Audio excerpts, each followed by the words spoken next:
शहर उत्तरमधील बाळे भागातील राजेश्वरी नगर येथील तब्बल 15 वर्षांनंतर सुरू केलेले पाईपलाईनचे काम केवळ 1.5 दिवसात ठप्प झाले असून रस्ताच अस्तित्वात नसल्याने मोठ्या प्रमाणावर चिखल झाला आहे। त्यामुळे ना धड रस्ता ना पाईपलाईन अशी अवस्था झाली आहे। बाळे भागातील राजेश्वरी नगर या भागात गेल्या 15 वर्षांपासून चांगला रस्ता, पाईपलाईन अशी विकास कामे झालेली नाही। त्यामुळे येथील नागरिक विशेषतः महिला आणि वाहनधारक त्रस्त असून आता तरी काम होणार का हा प्रश्न निर्माण झाला आहे। रस्ता नसल्याने मोठ्या प्रमाणावर चिखल झाला असून शाळेला जाणाऱ्या येणाऱ्या लहान मुलांपासून त्यांचे पालक, वृद्ध व्यक्ती, महिला वर्ग अक्षरशः वैतागला आहे। काल सोमवारी महापालिकेच्या झोन मधील अधिकाऱ्यांनी तात्पुरती पाहणी करून या ठिकाणी मुरुम टाकण्यासाठी मक्तेदार मिळत नसल्याचे सांगितले, तर पाईपच उपलब्ध नसल्याने पाईप टाकण्याचे काम ठप्प झाले आहे। पाईपलाईनच्या कामावर निरीक्षण करणारा अधिकारी वर्ग या ठिकाणी येत नसल्याने नागरिक सांगत आहेत। कार्यालयात बसून कामावर देखरेख केली जात असल्याने आमदारांनी दिलेल्या विकास कामाला खीळ बसली आहे।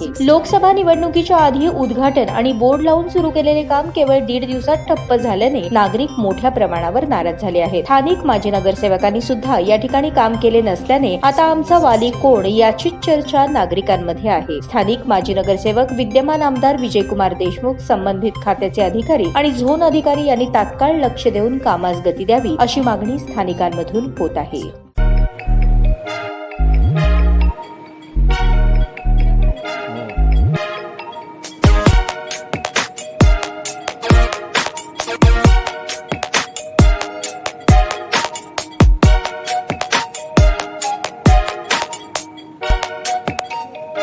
सोलापूर शहरातील सुप्रसिद्ध हॉस्पिटल म्हणजे सेंट्रल मल्टी स्पेशालिटी हॉस्पिटल मागील अनेक वर्षापासून सेवा बजावत आहे। 24 तास इमर्जन्सी सर्व्हिस, मॉडर्न टेक्नॉलॉजी, अनुभवी डॉक्टर्स तसेच अत्याधुनिक तंत्रज्ञान सुविधांनी सुसज्ज स्त्रीरोग, प्रसूती विभाग, ऑर्थोपेडिक विभाग, मेडिकल विभाग आणि इतर एकमेव नाव म्हणजे सेंट्रल मल्टी स्पेशालिटी हॉस्पिटल। पत्ता गणेशपेठ शॉपिंग सेंटर, मंगळवार बाजार, सोलापूर।